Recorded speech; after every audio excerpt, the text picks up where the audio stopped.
today I want to talk to you about why the new car that I revealed a week ago wasn't a Mk8 Golf R. Hello guys, and welcome to this Volks Wizard video, which is the third one filmed from the comfort of my home office here in Warwickshire. I'm thinking I can make this kind of video once per week and release it at the beginning of the week because it's a really good opportunity to talk to you guys about newsy type items. For example, if I'd had more time over the last week, I would have done one about the Golf GTI Edition 45 that was announced just over a week ago. Also, there's been a lot of chat on social media about Archie Hamilton's drag race results with the Mk8 Golf R, and I think that's well worthy of a video too. But today I want to talk to you about why the new car that I revealed a week ago wasn't a Mk8 Golf R and it was a Golf GTI Clubsport. I feel an obligation to do this because in the preceding few weeks I did sort of suggest that I might be buying a Mk8 Golf R, and I suppose I very nearly did, but I've got 7 reasons here why I didn't, or possibly why I'm not that bothered that I didn't. There are definitely some reasons why I didn't in here, and also some reasons why it's no big deal that I didn't, but it's not the main reason why I didn't. So first reason is price. Problem with the Mk8 Golf R is that there are not many in the country. Contrast that with the Clubsport. They got here 2 months earlier in December. I think lots of dealers have got them as demos, quite a few stock cars as well, unregistered. You can get a really good deal on one.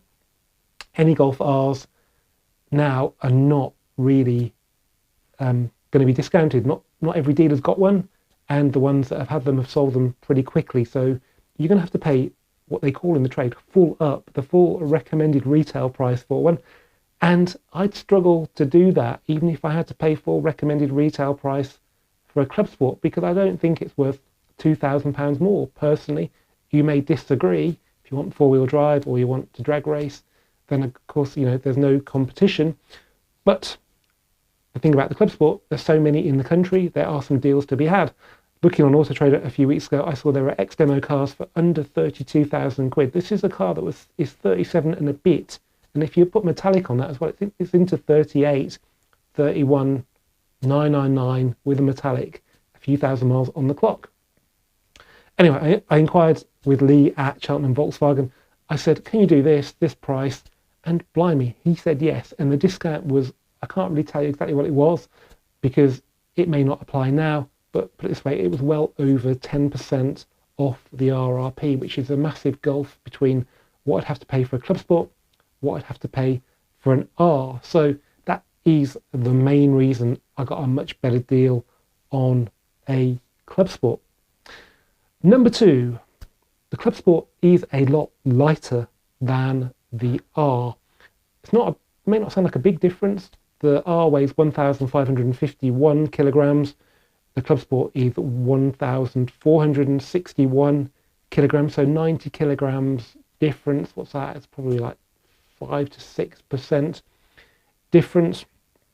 But lighter cars are better in so many ways, so they don't work the brakes so much. The suspension can work better, they go around corners better, and of course they take less power to accelerate. As well as that, they're more efficient because they're shifting around less weight, and also you don't get as much transmission drag, so you get lower CO2 emissions. The Clubsport is 167 to 170 grams per kilometre of CO2 depending on spec. The R is 177 to 181. You may think, I'm not too bothered about CO2 emissions, what a stupid reason.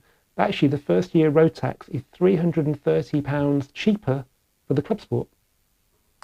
And that's also reflected in the MPG, which for me, using the car as a daily driver makes quite a big difference. It's roughly, I think, just looking at it here, it's about 2.5 miles per gallon, which is probably something like 6 to 7% better for the Clubsport.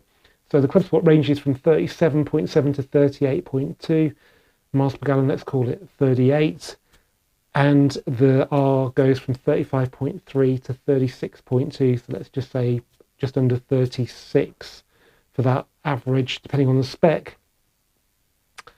So yeah, that's it. If you watch Joe Achilles' video where he's doing the 125 Ti recently, he references the weight of the M135i and how the 125 Ti is 80 kilograms lighter, and how he can really feel the difference. Well, as I said, the weight difference is even greater between Clubsport and R. Okay, number 3. The R is a very popular car on social media and YouTube, and I just think there are too many people making content with it, and the Clubsport is being pretty much overlooked. So it suits me in that respect because, as you probably know, was watching this video, I've got a YouTube channel, and it's important that I make content that hasn't got an awful lot of competition, because there's only so much Golf R content you want to watch, really. So yeah, the Clubsport suits me because it's not the sort of mainstream content that people like Archie Hamilton and Car Wow are making. It's more of a sort of an enthusiast, sort of geeky content about a car that's not as mainstream. So hopefully you guys will appreciate that, and yeah, there'll be some good content to come on the Clubsport which you won't see elsewhere. Number 4, I don't like the interior of the Golf R. There, I said it. It's too light. It's got a rehashed sort of pattern from the TCR, which is weird. And I do like the art velours in the Clubsport. Now, you may or may not have heard this in other videos, but art velours was a factory option on, I think, GTI, GTD, GTE in the 7.5. Basically, if you didn't like tartan, you could pay quite a lot of money, I think like £1,000 extra to have art velours on your 7.5, and it became quite a sort of sought after option. It's a standard trim in the Clubsport, and I was over the moon when I saw that. The only thing that's a bit disappointing is that you don't get the Alcantara or the microfiber fake suede in the door trim panels, which you do get on the R and the R line. But putting that to one side, the actual seats and stuff look great, and you know, you sit in the car all the time you're driving it, so it's nice to have an interior that you really like. Okay, number 5. This goes back to the weight. Because the Clubsport is lighter, it's actually going to be the same level of performance as the R, apart from in a drag race. And if you think about it, you know, when you're driving, you don't spend an awful lot of time starting from a standstill, but you spend, well, pretty much all the time rolling along. And once you're rolling along, the Clubsport will be just as quick as the R, if not quicker. I didn't say in the weight bit, but if you weigh 10 kilograms more than me and you're driving an R, even though you've got a little bit better power to weight ratio, that 10 kilograms you weigh more than me means that our cars will be perfectly matched. Obviously not from a standing start, because the R will annihilate the Clubsport, but in every other respect it will be the same. And I'm pretty sure on track the Clubsport's weight saving will really, really help it. Okay, number 6, the image of the Clubsport versus the Golf R. I like the Clubsport because actually, even compared to the TCR, it's a very sort of classy looking car, particularly in silver. It's not overtly sporty like the TCR or the R. It kind of blends in. It would look right outside a posh hotel or outside a stately home. The R's a little bit too glitzy, there's a little bit too much body colouring on it. It's got those 4 exhausts as well, while the GTI is a little bit more subtle. And that suits me because I'm nearly 50 years old. I've had this going through my head because the TCR that I've got is grey, it's a 3-door, it's now got big wheels on it, or black wheels. They all look boy racery when they're black, however big they are. And being my age, sometimes it's a bit embarrassing to drive that car. Could just be me, I should get over it maybe, but that's the way it is. And I realised that when I bought the Golf R Estate, because that had similar levels of performance, not as good in the corners, but it's just as quick, looks like nothing, and it was quite fun to have a car that didn't mark you out as the boy racer. And I think the Clubsport sort of sits in there, right there in the middle between the TCR and the R, with their overtly sort of sporty looks and the really boring Golf R Estate. So yeah, I can enjoy looking at it, and it doesn't look as dull as dishwater like the R Estate, but it doesn't mark me out as a boy racer, which I think at my age is probably no bad thing.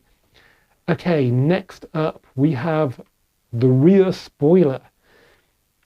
A little thing, yeah, kind of contradicting what I've just said, because I like the subtle looks of the Clubsport, but I don't think the big spoiler is that noticeable really. I like it because it really helps the proportions of the Golf 8 at the rear, where it can be a bit dumpy. It kind of makes it work a lot better, and ours without it just look wrong. And any Clubsport gets that big spoiler, while with the R you have to have the performance pack. There's no performance pack cars in the country, even if you want to pay RRP. So, you know, I don't mind paying a lot of money for an R if I really want one, but it would bug me that I couldn't have one with that spoiler unless I paid for it, and that would be more money, and you'd have to wait, I don't know, however long to get it. So yeah, that's it. Those then, guys, are my reasons why I'm perfectly happy with the Clubsport that I bought a week ago. And thanks to all you guys for watching that collection video. It's doing really, really well. A little twist to the story is that I had a Skoda Octavia VRS delivered today from Skoda UK, and the guys that deliver it, they do all the Volkswagen Group fleet. They only came here in the Golf R to deliver that car. So like as soon as they turned up, I was like, forget the Skoda, let me have a look at that Golf R. I really want to drive the Mk8 Golf R, and I think the people that will make that happen will be Lee and the guys at Cheltenham Volkswagen who supplied my Clubsport. So hopefully that will happen at some point during March. Anyway, guys, thank you for watching this Volks Wizard video. If you like this format of video, just tell me in the comments. If you don't like it, then tell me that as well. And if you liked it, give it a thumbs up, share it, please, as I said, comment, and as ever, please do subscribe. Let's get to 30,000 subs really soon. That would be a real big achievement for the channel. Anyway, guys, see you for the next one soon.